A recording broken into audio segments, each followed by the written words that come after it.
Halo para colmek semua, dimanapun Anda berada. Gimana kabarnya? Kembali lagi bersama saya Kang Tarno. Kali ini saya akan membahas sebuah alur cerita, film survival, kisah nyata yang sangat seru. Dan film ini menceritakan tentang seorang pria yang memutuskan untuk tinggal di hutan belantara hingga 25 tahun lamanya. Dan alasan si pria itu memilih tinggal di hutan karena dirinya tidak suka tinggal di kota yang penuh keramaian dan kebisingan.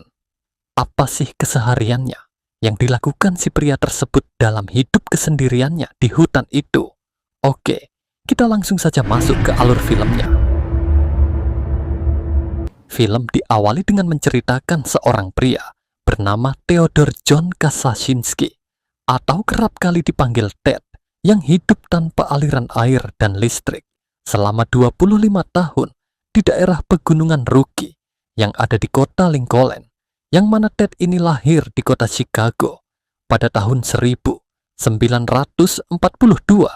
dan di umur 16 tahun Ted masuk Harvard mengambil jurusan matematika setelah lulus S3.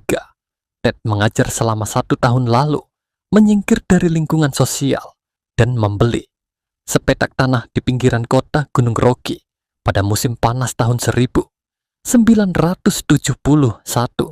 Ted membangun pondok kecil berukuran 10 kali 12 yang kemudian menjadi tempat tinggalnya selama 25 tahun. Walaupun sudah berada jauh dari kehidupan modern, akan tetapi Ted tetap saja sering mendengar suara mesin, seperti suara pesawat yang sering lewat, atau suara jet ski ketika musim dingin tiba. Suara mesin-mesin itu membuat jantungnya berdegup kencang dan menimbulkan emosi marah yang membuat Ted sangat tak nyaman. Terkadang perasaannya itu tak bisa Ted pendam kalau sudah memuncak dirinya bisa mendatangi rumah ataupun villa yang berada tak jauh dari pondoknya, yang mana setiap barang-barang elektronik ataupun permesinan yang sekiranya merusak alam atau menimbulkan suara berisik langsung Ted hancurkan. Dan ketika semuanya sudah hancur, barulah Ted bisa merasakan tenang dan damai. Selama di hutan, Ted sangat menikmati suasana alam yang hening dan menikmati juga setiap berburu mencari makanan. Selain dari berburu, Ted juga menanam umbi-umbian yang sumber airnya diambil dari selokan yang tak jauh dari pondoknya. Apapun yang Ted lakukan dan rasakan selama hidup di hutan, selalu dirinya tuangkan ke dalam tulisan, yang mana Ted menulisnya dengan kode angka-angka yang hanya bisa dibaca oleh dirinya sendiri. Suara hening dan alam di pagi hari adalah waktu yang menurut Ted sangat membuatnya nyaman. Namun terkadang suasana hening itu terganggu ketika ada banyak pesawat jet yang lewat. Walau begitu, Ted masih bisa memaklumi karena suara itu sangat kecil, beda dengan suara berisik yang bisa merusak keheningan dan ketenangan suasana alam untuk memenuhi kebutuhan hidup. Ted pun sesekali pergi ke kota menjadi pekerja serabutan. Selama perjalanan ini, Ted melihat pabrik pemotong kayu, dan setelah pulang kerja, dirinya langsung memotong tiang listrik yang mengarah ke pabrik itu.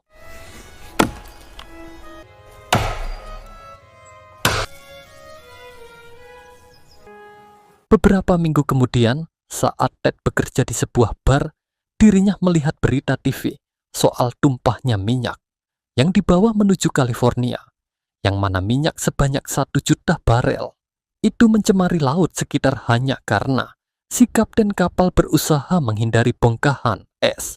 Mendengar berita tersebut membuat amarah Ted kembali meluap. Lantas dirinya pun segera pergi ke perpustakaan kota untuk mencari nama dan alamat orang-orang yang bertanggung jawab dalam kerusakan alam yang selama ini dilihatnya. Beberapa yang tercatat antara lain alamat Percy Wood, seorang CEO dari United Airlines dan perusahaan tambang bernama Exxon. Suatu hari Ted sempat tertidur saat berjalan-jalan menikmati suasana hutan. Namun di tengah istirahatnya, dirinya dikagetkan dengan suara pesawat jet yang sedang berlatih terbang rendah tentunya. Hal itu membuat Ted sangat marah dan kuku lutus. Dari situlah muncul ide untuk membalas orang-orang yang selama ini mengganggu ketenangannya.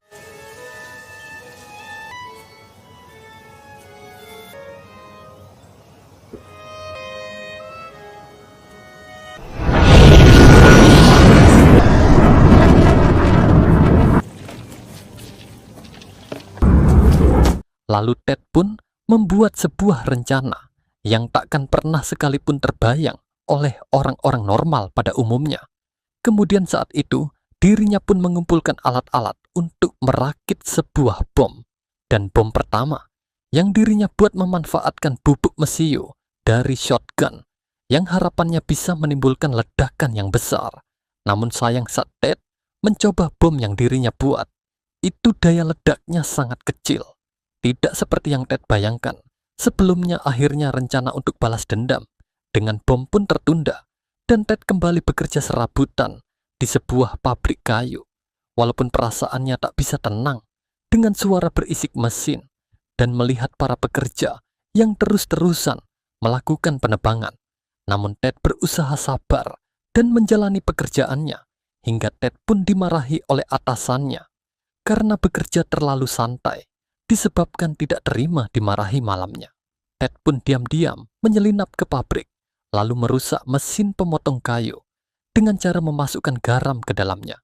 Tak berhenti sampai di situ saja. Ted juga mengambil beberapa mesin pemotong kecil, kemudian dibuang di rawa-rawa yang tak jauh dari pabrik itu. Setelah berminggu-minggu mengumpulkan uang, Ted kembali lagi melanjutkan rencananya, yang mana dirinya pun membeli sebuah buku tebal dan beberapa alat makan yang kemudian dihancurkan lalu diolah dengan tambahan-tambahan bahan kimia sehingga menjadi sebuah bahan peledak. Kali ini Ted kembali mencobanya di terowongan tambang yang sudah tak terpakai, dan hasilnya ledakan yang terjadi pun sesuai yang diharapkannya.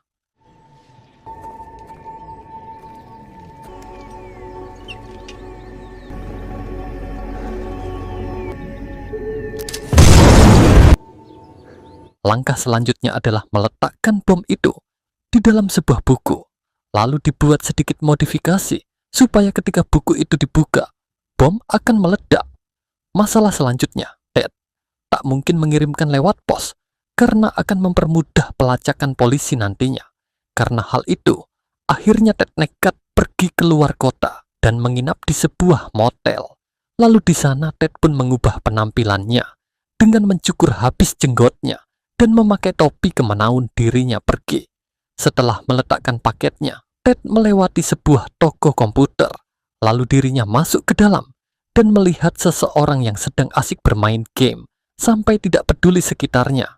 Melihat hal tersebut, Ted semakin tidak menyukai teknologi, dan di sini Ted pun sempat berbohong, ingin mencari komputer agar bisa menanyakan siapa pemilik toko komputer tersebut. Setelah mendapatkan jawabannya, Ted pun pamit pergi dengan alasan akan berpikir ulang sebelum membeli. Setelah itu, Ted pun kembali mencari pekerjaan dan mendapat lowongan sebagai penjaga pom bensin. Setelah beberapa bulan bekerja dan uang yang didapat dirasa cukup, Ted pun langsung merakit bom kedua yang targetnya untuk pemilik toko komputer. Di sela-sela perakitan ini, Ted mendengarkan berita TV tentang kasus kiriman bom kepada Percy Wood, dan sesuai rencana paket tersebut meledak ketika dibuka dan menghancurkan isi rumah Percy. Dikabarkan bahwa FBI mulai segera turun tangan dalam menangani kasus tersebut, tetapi mereka kehilangan jejak tersangka karena alamat pengirim yang tertera hanyalah sebidang tanah kosong. Karena hal itu, kini FBI hanya bisa mengendalikan pemeriksaan dari serpihan logam bom. Namun Ted tahu bahwa mereka akan kembali menemui jalan buntu karena bahan-bahan tersebut berasal dari barang bekas. Setelah selesai merakit, Ted kembali mengubah penampilannya, yang mana dirinya pun mencukur kumis dan merubah gaya rambut. Tak hanya itu, Ted juga nekat membenturkan hidungnya ke batu bata agar bengkok. Setelah dirasa penampilannya cukup berbeda, Ted pun menjalankan aksinya dengan memakai hoodie dan kacamata hitam. Kemudian dirinya pun menyimpan bom rakitannya ini di bawah mobil si pemilik toko komputer Dan tak lama saat si pemilik toko itu pulang, bom pun meledak. Sesudah itu, Ted tak pernah lagi beraksi.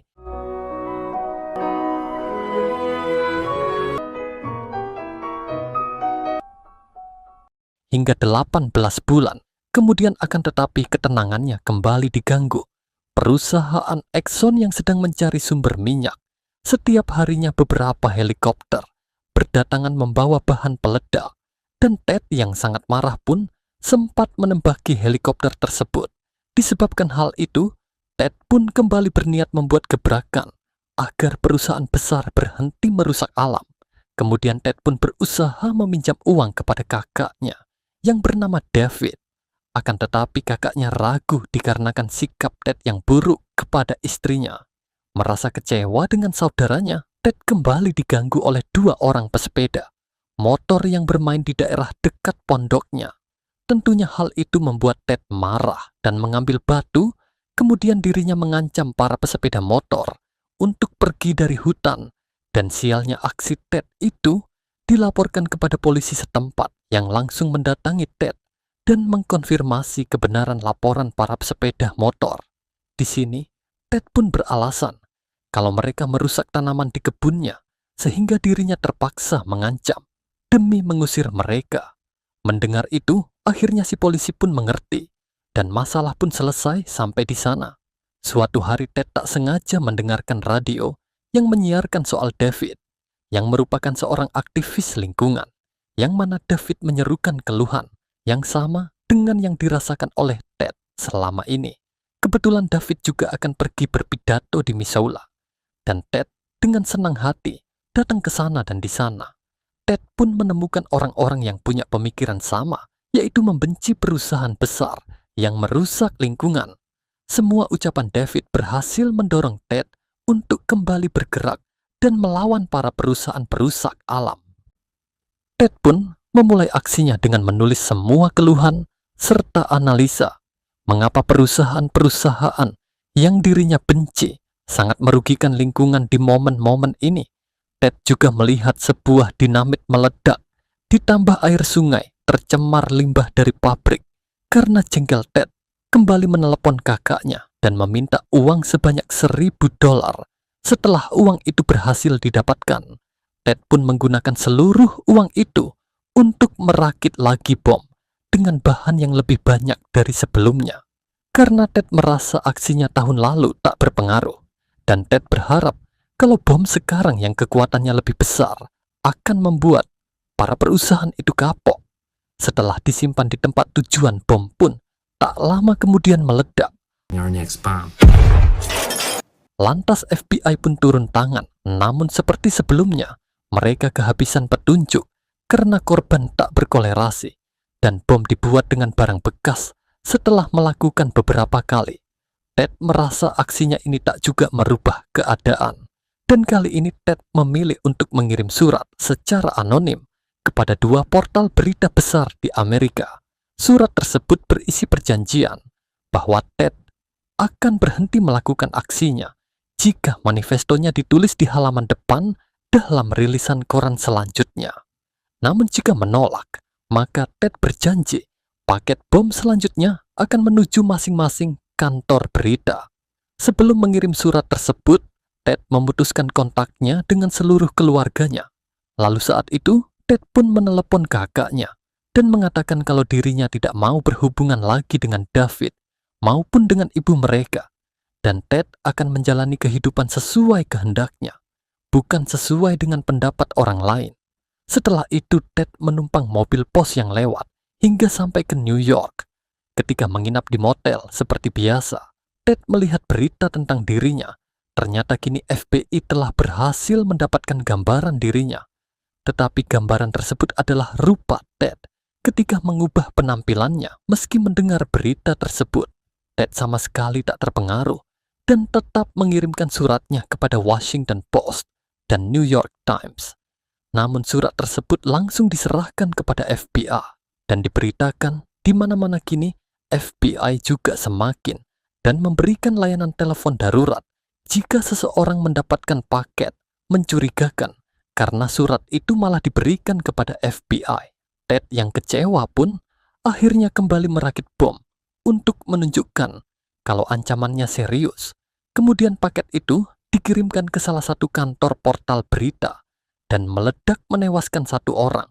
Setelah itu, FBI menyerahkan keputusannya kepada kedua portal berita untuk memenuhi atau menolak permintaan. Tak lama kemudian, Washington Post akhirnya menerbitkan manifesto yang dikirim Ted dengan alasan demi keamanan publik. Ted pun mengetahui hal tersebut dari siaran radio, dan dirinya pun sangat merasa senang ketika mengetahui rencananya akhirnya membuahkan hasil. 7 bulan setelah manifestonya diterbitkan, Ted mendapatkan kiriman kue dari kakaknya, yang mana kue tersebut dikirimkan bersama sebuah surat bahwa David akan datang mengunjunginya. Lalu Ted pun langsung membakar surat tersebut meski memakan kuenya.